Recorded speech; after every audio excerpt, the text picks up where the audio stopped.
with your busy schedule. Oh, it's live. All right. Well, praise our God.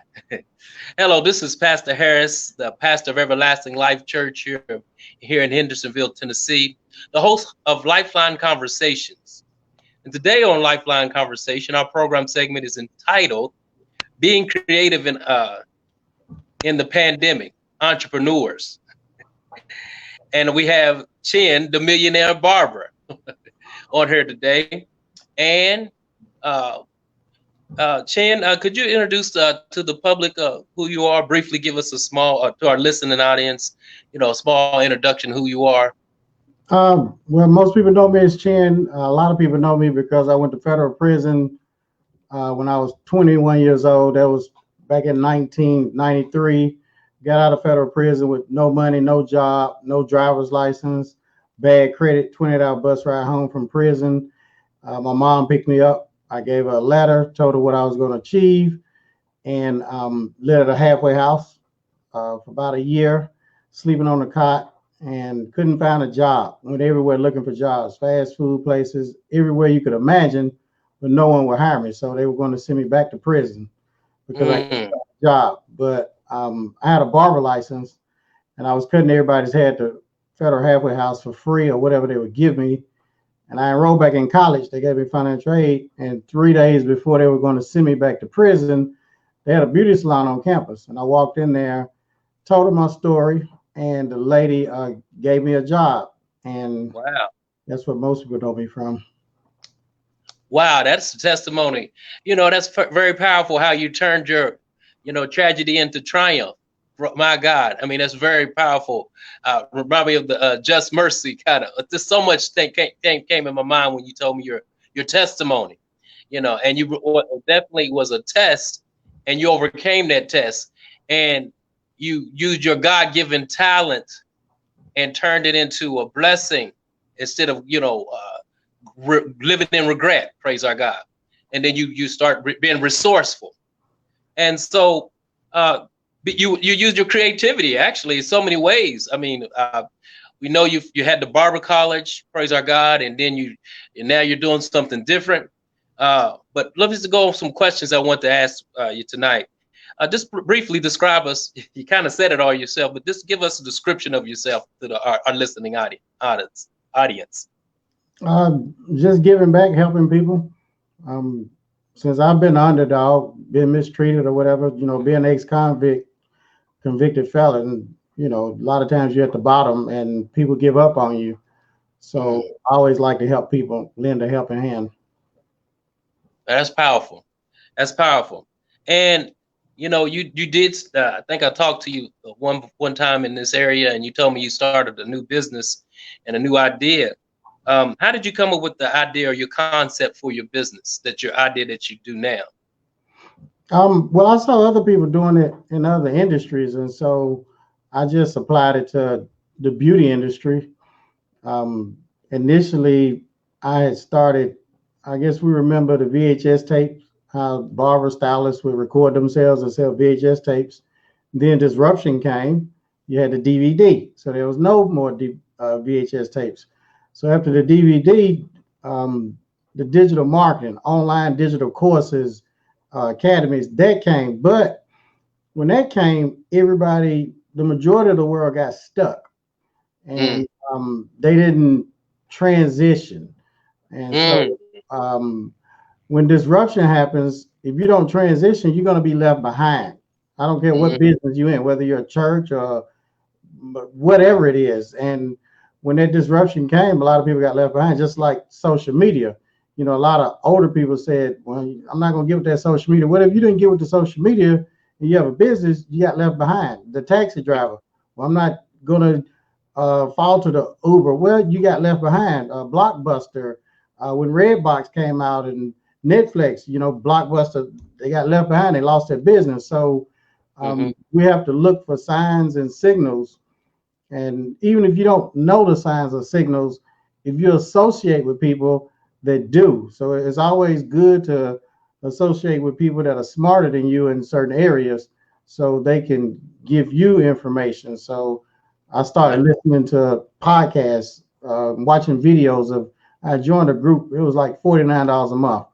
And this guy interviewed all of these people that went from 0 to 1 million, 0 to 500 million, 0 to 1 billion on the internet. They started from nothing, but yet they grew it. He would interview them just like how you're interviewing right now. All this dude did was interview people in his room, and he charged $49 a month.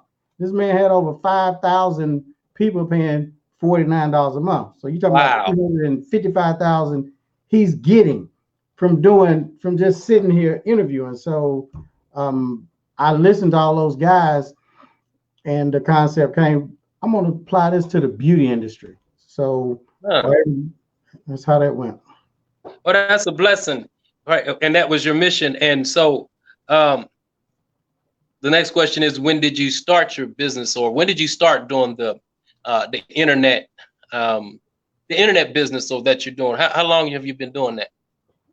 2013. Okay. About 7 years. Of course, I had a website back in the day, but as far as getting deep into it, 2013. You said something interesting. Now, you mentioned the guy with the podcast. Now, how was he making money? Was he just kind of talking and advertising other people's products? I mean, because I thought that was pretty interesting. Because podcasts alone, you know. Well, it wasn't. I wouldn't even say it was a podcast, because they kind of just came out not too long ago. All he did was he had a Zoom, and the platform, and all he would do was he would interview successful people in the internet business, and they would tell their stories on how they went from here to there. They would tell what tools they used, what systems worked for them, what systems did not work. So anybody that's interested in making money online or starting a business online, he has a whole list of all of these Michael Jordans and LeBron James and Kobe Bryants of the internet world that he's interviewed. And so you want to get in that world, hey, it was only $49 a month, and you could hear their secrets, shortcuts, their failures, their successes. So Zoom only cost him probably $40 a month, and he had an online platform that was probably $20 a month, and he had 5,000 people paying $40 a month, basically $50 a month. It's interesting. I can see the metrics. That's pretty powerful, because I can see the metrics in that, as it kind of multiplies, once you have one person do that. So let me ask you this question. Are you doing this by yourself kind of thing? Or do you got a team of people working with you? I got one other person. Because see, when you utilize the internet, you can leverage. And you leverage different systems. It's almost like, are you using all these people to cut this grass? No, I have a machine cutting it. Are you using all these? You can use a tool that can just do a whole lot of stuff. You don't need a lot of people to pull this crane. You can just buy a machine and it'll pull it. So that's how the internet is. You don't need a lot of people to do certain things, because that machine works. If you have a membership program, look at Gold's Gym. Right. They may have a couple of hundred people in there. Right. Just a couple of workers. They're leveraging the machines. That's and then the other thing is cutting down on cost. It's cost effective, but also the point is that when people, less people, more money, but then also it cuts, on costs. Let me ask you this question. What service do you offer to the community? Like, does this service, you think that did you see a need? Let me just put it that way. You saw a need and you fulfilled the need and you profit from the need, basically. Right. All I did was solve problems. That's how you get paid. That's good. Solving people's problems. The more painful the problem, the more money they're going to pay you. It's like a dentist. If you have a toothache, you're going to pay a lot of money. If you need a cleaning, you're not going to pay a lot of money. So you just solve people's problems or make people's lives easier. Okay. And how do you advertise this? Because it's like people are talking about on the internet or getting involved in social media. And so what's one of the best way, if someone is listening and they say, well, I want to get involved, and what is the best way you think that they advertise? Is it word of mouth or is it still social media? It's social media, because when people wake up in the morning, if 100 people wake up in the morning, I guarantee you 90 of them are going to grab this first. If they go to the toilet, they're going to grab this first. If they're on a date, if they're driving, they grab this. And statistics say that about 6 to 8 hours a day people spend on Facebook or Instagram. So if you're going to advertise, you're going to advertise on Facebook and Instagram, paid advertisement. That's the equivalent to the radio and TV back in the day. Right. So you think we don't need the radio these days and TV, I guess? Are you saying it's the cheapest way to do business? I'm not saying we don't need the radio or TV. All I'm saying is everybody, I wouldn't say everybody, but 99% of the people in the world have this smartphone. And that's what they're on. They're on Facebook or they're on Instagram. So if you want to market, you want to market to where people are at. A lot of people don't watch a lot of TV, but I can tell you this, everybody's watching this every day, from kids to grown people. Right, that's true. And you have more people, I do concur, because you have more people on their phones than television. And as far as just on social media alone, they're on YouTube, they're on Instagram, and they're not really watching TV. The other thing is, let me who inspires you? Who inspires you? Or what inspires you? Well, now, I watch a lot of the internet guys. I mean, for you to be able to take nothing, no money, and can make unlimited amounts. Just, the Bible talks about, God says your gifts will make room for you.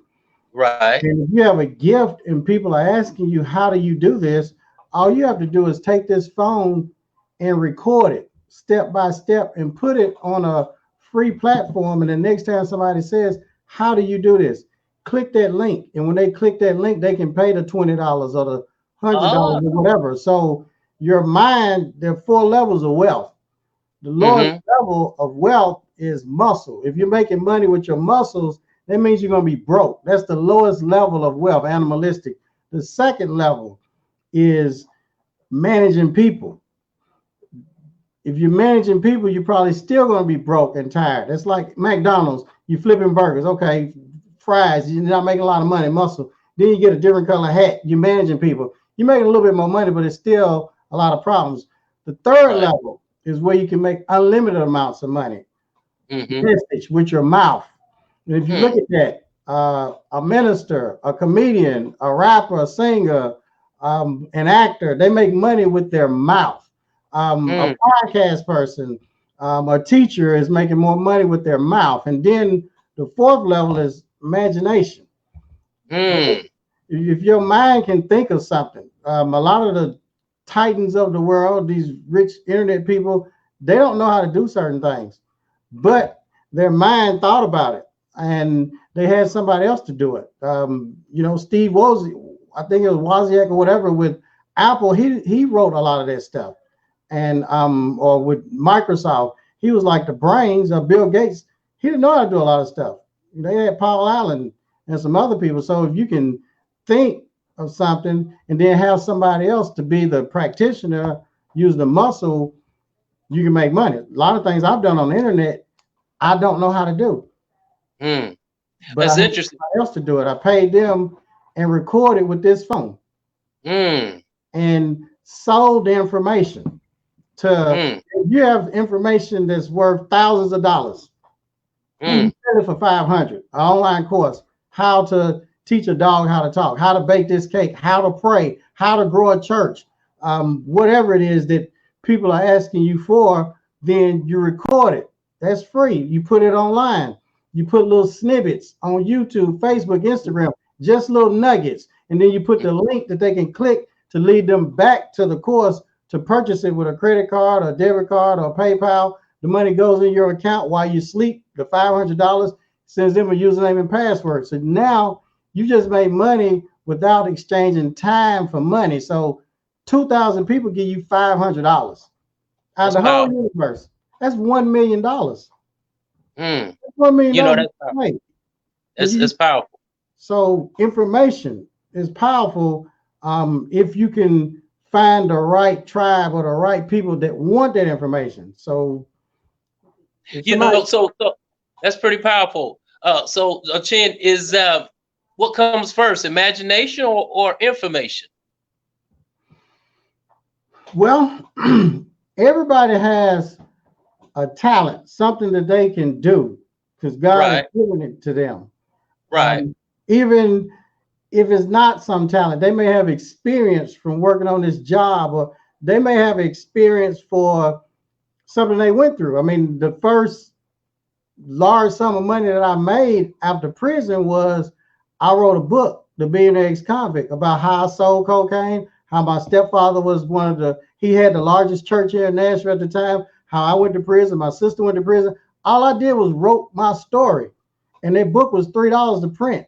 And I sold it for $20. So I was making $17 off each copy. And then I marketed it to the prisoners and the single parent moms and all that, because there was a wave of black men going to prison. So I just took what happened to me and capitalized off of it. So that wasn't a talent, wasn't a gift. But that was experience. So experience is the best teacher and best preacher, because you experienced that, and nobody could tell the story like you could tell the story, but you use that experience to market off of, because people need to hear that story. But let me get back to where there's no vision, the people perish. So you had a vision to be better, because there's some people that may be listening that may feel like they're at the lowest part of their life, or maybe in the system and caught up in the system, and they feel like they hit rock bottom. But your story alone, or the story of reinventing yourself, because I think that's what you did, reinvent yourself, after you became to that place of the lowest part. Do you think would that be safe to say that you was at a place of reinvention once you had written the book, and then you had did some other things? Yeah, I mean, you got to go from Clark Kent to Superman, or Linda Carter to Wonder Woman, or Peter Parker to Spider-Man. In order to do something you never done, you got to be somebody you never been.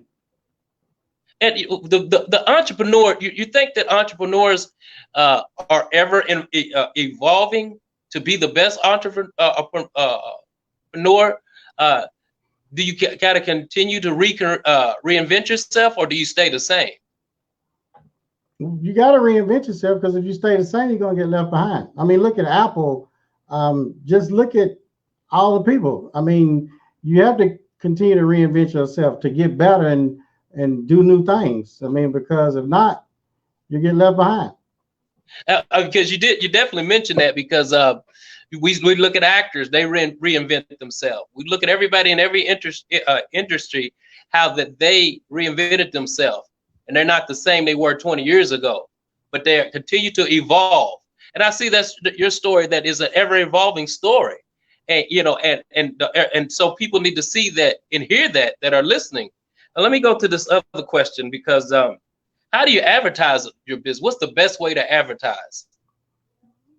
The best way to advertise, one, you want to brand yourself. Okay. Then you definitely want to get on social media. You want to have, when you brand yourself on social media, you need to have the same name on Instagram, Facebook, YouTube, Twitter, and your .com name. They all need to be the same. And you need to have a name that's catchy. Nobody knows my name on social media.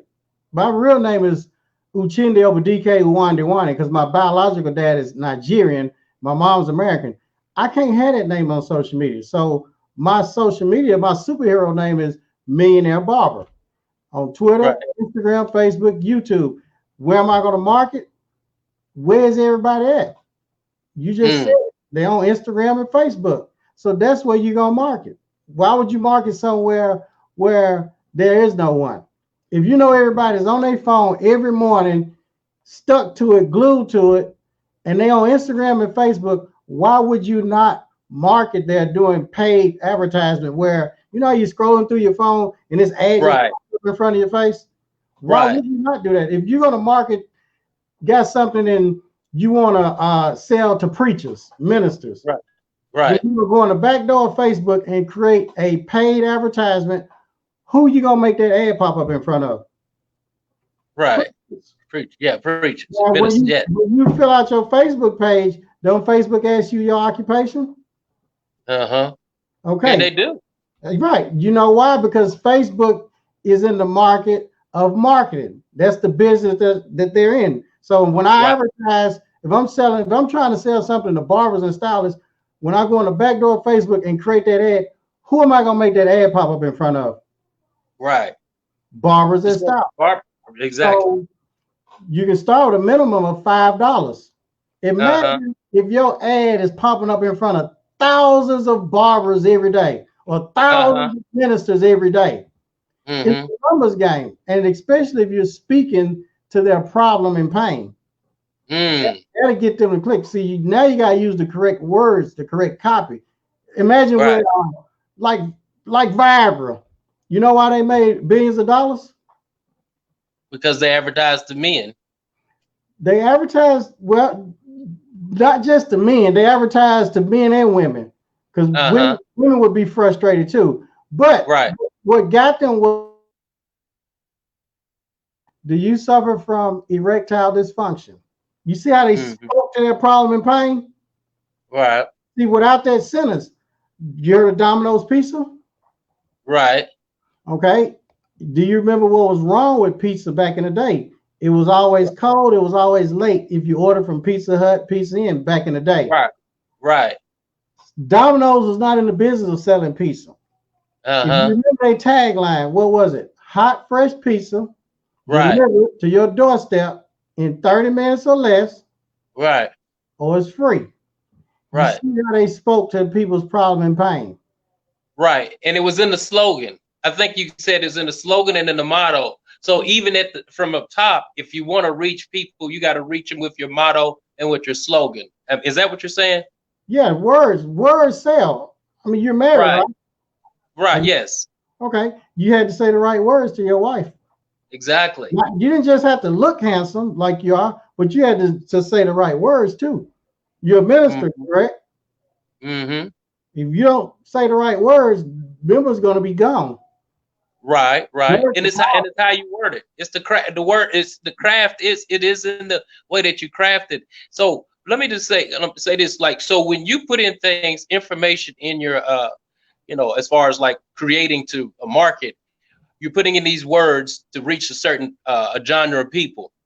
And once you reach those people are is like that, fish. Excuse me, you're fishing for those people, and they end up being that's the bait. Your words, right? Is that what you're saying? You use the bait and then you use the 4 E's on them. Okay, what is that? Educate, empower, enlighten, entertain. Oh, wow. So you don't sell them. You get the bait, you educate, empower, enlighten, entertain. You date them. If you date them, that's going to lead to something else. It's like a relationship. Every woman has in her mind, if a man approaches her, she already has in her mind something that man wants. But if that man dates her, if he educates, empowers, enlightens, entertains her, takes her out, does nice things, call her, do all these things, what's going to happen? A marriage may come about. More dates will come about. A little kiss will come about. You see? But most people are going straight for the kill. In the internet world, we call them one night stand salesmen. Nobody likes a one night stand. That's good. So That's good. that's what we call it. But see, you don't come in with the one night stand. You put this link there and then trying to sell them. No, you don't do that. You got to get the bait. You got to educate, empower, and light with webinars, with follow-up emails. The fortune is in the follow-up. But most people, they don't know how to create these automated systems because it's a learning curve, and it's pricey to learn how to do this. That's interesting. One of the things I thought was interesting how that you entertain, and then you once you do that, you got to keep their attention. Because if you don't keep their attention, they won't be interested in purchasing whatever you have to offer. And so I thought that was very interesting. And the other thing is it's very important for people to understand that once you get them, you got them. They continue to come back, and it becomes a revolving door. And then they tell other people, So that there's another domino effect in that whole thing. And one of the things is with technology, we definitely got to be in tune with technology because things are ever changing. So do you think that's is part of in your reinvention, constantly uh, reinventing yourself? Do you think you still in tune to technology? Does one have to be in tune with technology to continue to reinvent themselves? Well, they're gonna have to do one or two things. They're gonna either have to learn it themselves or they're gonna have to pay someone. Because when I joined these high level mastermind groups, it wasn't a lot of Afro American people in there. A lot Really? of Asians. Yeah, because I mean they're expensive. Some of these classes are 10,000, some 20,000. Some of these groups, some more than that. So everything they do is intentional. I mean, I've That's sold good. products that didn't work. I sold weight loss products before, but when you apply a system and work certain principles that they have that they don't tell everybody out here in the free world, they keep it in this little circle. You can sell anything.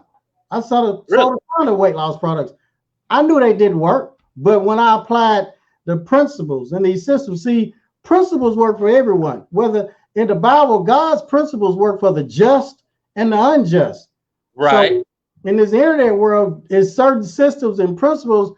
If you do, you already know the outcome. So everything that we do is intentional. Now, a lot of people use it for evil or whatever. I mean, I did network marketing, and I went to the top and walked across that stage in like record time. How did I do that?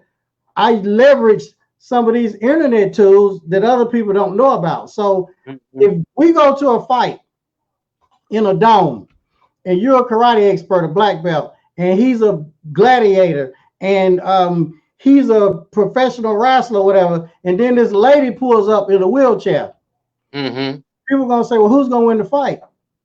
Right. You would think that the lady in the wheelchair would, but if the lady in the wheelchair leverages these tools that we're using, if she leverages a machine gun, who's gonna win the fight? The little lady in the chair. If we race Usain Bolt, who's gonna win?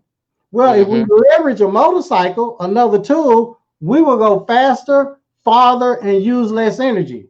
So hopefully y'all are picking up what I'm putting down and kind of understanding. I got it because leverage brings life. Yeah, And it brings life because you have the leverage of the skill.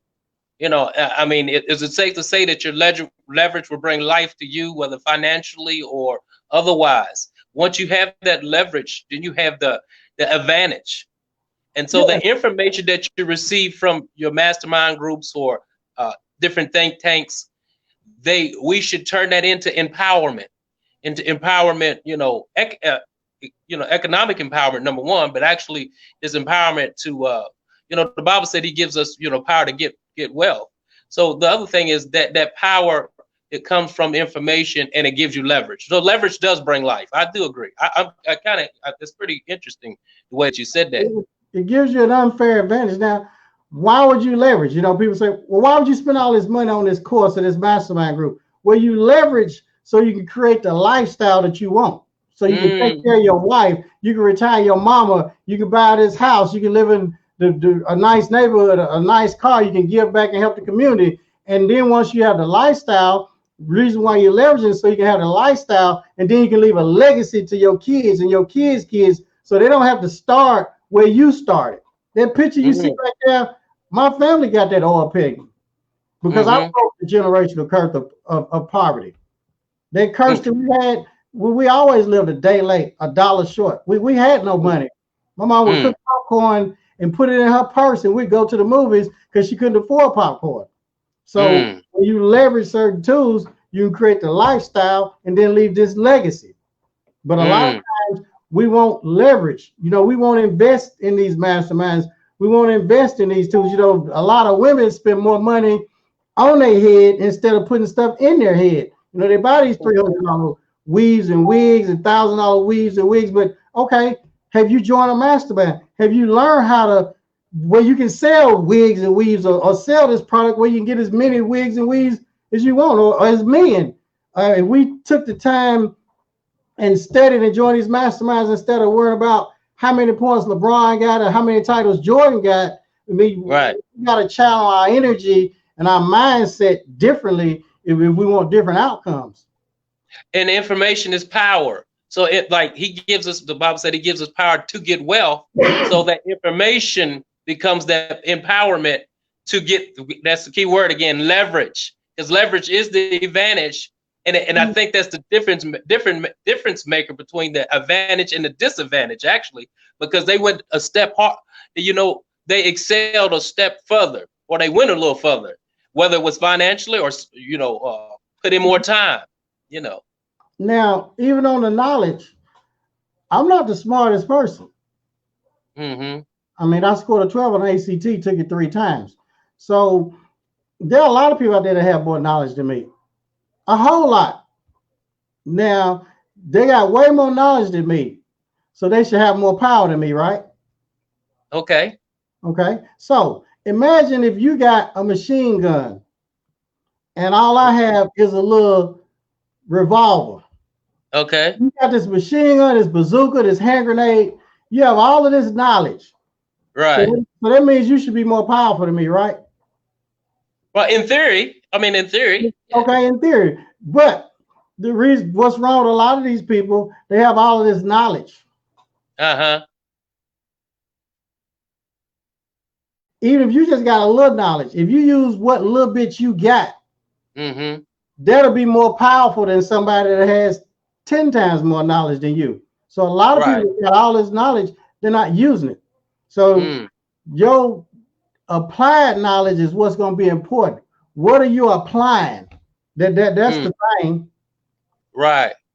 And that's interesting because that applied knowledge is wisdom, because then once you get that applied knowledge, which is wisdom from the learning curve or whatever you have learned, and you are able to apply that knowledge, and then it becomes something that you can use to benefit yourself and the community and others around you and your family.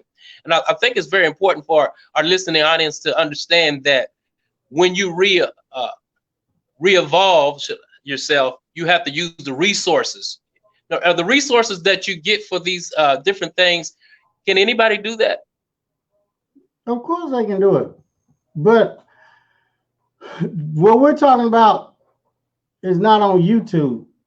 Right. These private masterminds, they charge a lot to learn this stuff. I mean, it's a specialized high-level skill. It's a skill of a doctor.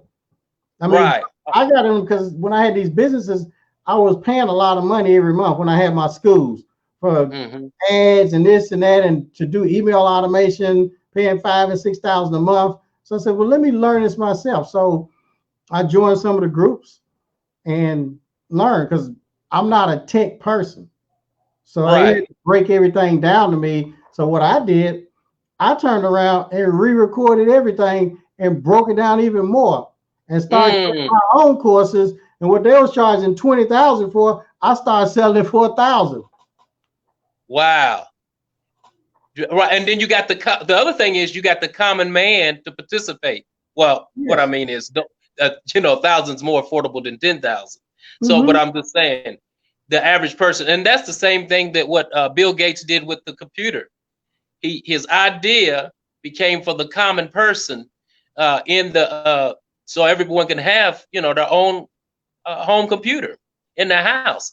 The common person, and that's interesting. So the mind of an entrepreneur, it has to be creative, because that's the other thing. I looked up the word entrepreneur, and what it was just saying is more like organizational management.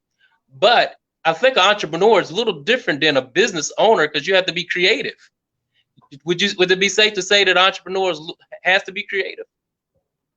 Yeah, they got to be creative or solve some kind of problem. But like when you're doing stuff on the internet, you're not exchanging time for money. I mean, I've been an entrepreneur. I hadn't had a job in 31 years. I have not had a check in 31 years. I was 17 years old. It'll be 32 years this year. So, but I worked like a dog, like a slave, a lot of those years. And a lot of people that have their own business, a physical business, they don't have a lot of time with their family. You mean you work like a dog, but when this internet came out, I can make more money in this time. Everybody thinks I'm busy. No, I work 240 hours a day. I have over 10 Mm-hmm. online businesses. 10 times 24 hours a day is 24 hours. So every year, 240 hours times 365 days. That's 87,000 hours a year. It would take a human working 8 hours a day, 42 years to work 87,000 hours. So I got these machines working. I ain't really doing nothing Uh-huh. because I got my machines working for me. They don't get sick. They don't call in. They don't Right. complain. They're not Right. members at the church. My dad was a pastor. Right. God would have to Right. hit me upside the head to do that. Dealing with all Right. these attitudes and people with problems. Computer don't do that. You just Right. free. Well, that's the machine. That's the machine. Actually, back in the day, it used to be a horse. If we go back, and it used to be a mule. So they work the field when we work things, but the machine has become the now muscle. It became the now muscle of the mechanics of an entrepreneur that is trying to be on the cutting edge. And so I do agree. I do agree with that, actually. So definitely. So let me ask you this question: do you see that this term has been used as far as ministry in the marketplace? Do you feel like this is a ministry as far as is concerned, not the traditional way, but a tool of evangelism? Yes, it is. And so when you do that, you're reaching people and you're telling people your story, but then you're telling people that, God did it for me, he could do it for you. So as you use it as a tool for evangelism, it points back to giving God glory. And I think about your whole story, actually, because I mean, really, that's a remarkable story. And even you continue to reinvent yourself. So that's the blessing thing is that you're able to retell the story as evangelism. Yeah, definitely. Definitely. So you know what? I definitely thank you for joining Lifeline Conversations. Again, we had Chen, the millionaire barber, with us today.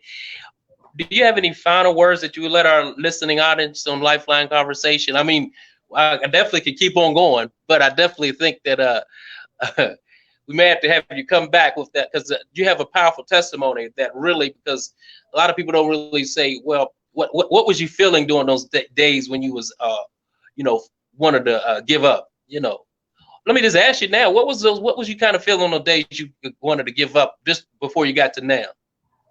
No, I mean, I cried every night in prison and I prayed every day too because I knew God. I grew up in the church, Mm-hmm.